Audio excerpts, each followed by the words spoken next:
What is up, y'all? It's your boy AJ Trip coming at you with another reaction video.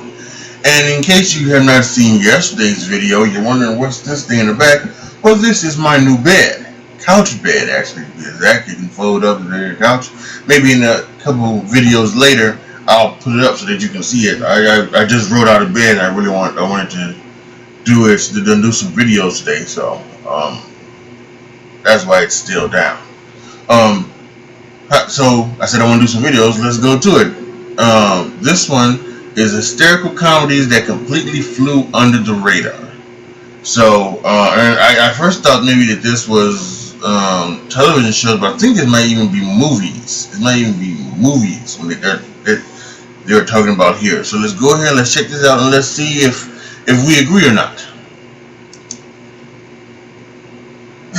In the mood for a good laugh? Well, you could always check out some big budget comedy everybody's seen a million times. Or you could dig a bit deeper and find something funny that's been swept under the cinematic rug. If you want to try something a bit more obscure, keep watching to discover some hysterical comedies that flew completely under the radar.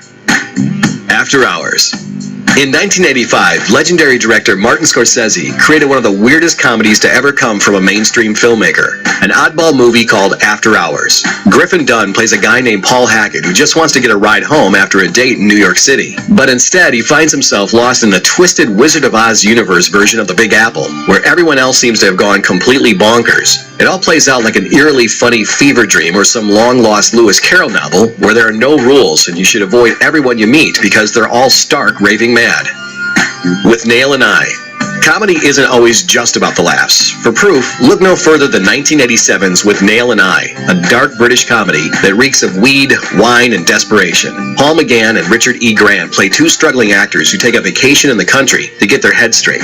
Filled with quotable lines and hilarious hijinks, With Nail and I is also a deeply sad film about struggling with addiction and finding yourself trapped in life with nowhere to go but down. Don't worry though, it's still funny, with Time Out London ranking it at number 7 on its countdown of the 100 best comedies ever made. Oh wow, really? The Brothers Bloom.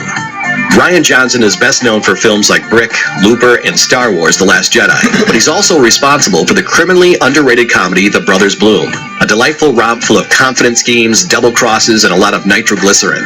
Narrated by the great Ricky Jay, The Brothers Bloom might be a bit too quirky for some, but if you don't mind the fantastical style, stars Mark Ruffalo, Adrian Brody, and Rachel Weisz deliver performances that are incredibly fun to watch. Plus, like any good con movie, it does a great job of constantly making you wonder if you're in on the game or if you're actually being played.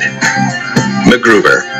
Inspired by the Saturday Night Live sketch, MacGruber finds Will Forte sporting a mullet, saving America, and finding weird new ways to use celery sticks. The film was a massive flop when it came out in 2010 and was eviscerated by critics, but in the years since, this send-up of 1980s action flicks has found a cult following. Even Christopher Nolan is a fan, telling Business Insider there are scenes that had him howling uncontrollably.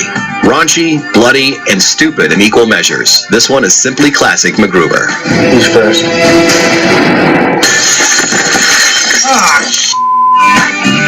Tucker and Dale vs. Evil.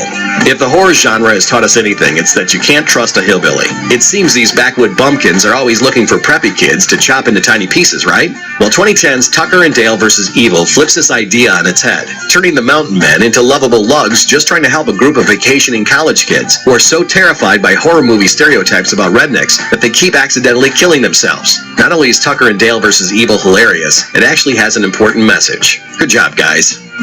Everybody Wants Some.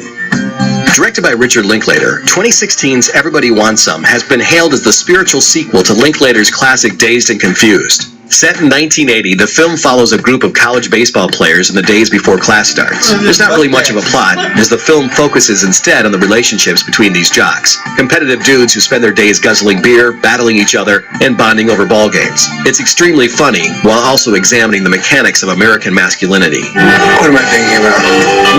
Baseball. Having a tail. Cereal? Hunt for the Wilder People. Before signing on to direct Thor: Ragnarok, New Zealand native Taika Waititi gave us brilliant gems like What We Do in the Shadows, but the man really topped himself with 2016's Hunt for the Wilder People, a story of two misfits on the run from ninjas, direwolves, and an overzealous child welfare agent who thinks she's the star of an American cop show. Waititi's visuals are breathtaking, and the film expertly jumps back and forth between gut-busting comedy and tear-jerking sadness. In short, this is one majestical movie. Once rejected, now accepted by me and Hector, the trifecta. The Nice Guys.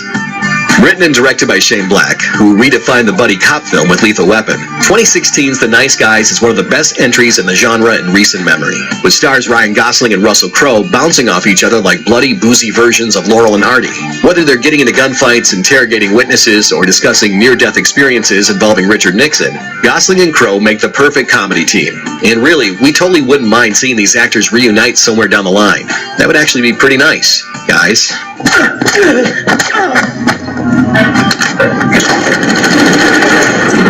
Popstar, Never Stop, Never Stopping. Straight from the incredible minds of The Lonely Island, 2016's Popstar, Never Stop, Never Stopping attempts to do for pop music what This Is Spinal Tap did for heavy metal. And it succeeds, delivering a spot-on, hilarious mockumentary featuring Andy Samberg as a former boy band star who finds success as a solo act, only to learn being a loner isn't all it's cracked up to be. Jam-packed with some fantastically funny tunes, it also features cameos from musicians like Usher, Mariah Carey, and an amazing Justin Timberlake. My name is Mr. Fish. These guys' thoughts have granted my wish, oh yeah. All I want to know who was in that fish costume. That was amazing. The fish was me. By the time the credits roll, we guarantee you'll want to jump out of your seat and start doing the donkey roll.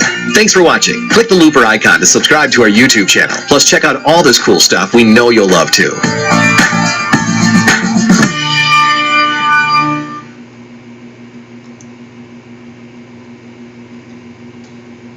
So thanks to our friends at Looper for that.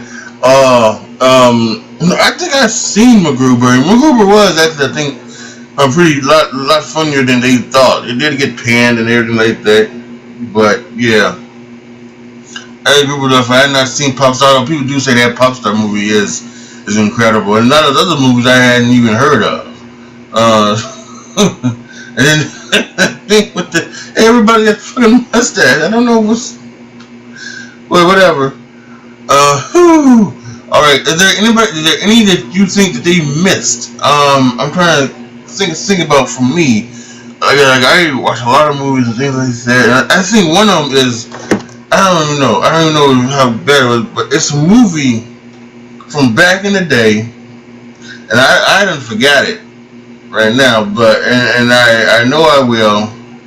But I think I have it on my Amazon wish list or something. Or in my saved list, but it's a movie where it's kind of like this stupid campy horror film, and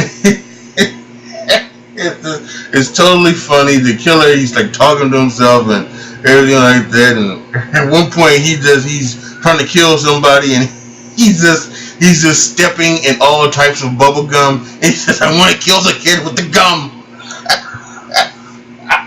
It's crazy. I'm gonna try to remember and see if I can figure out that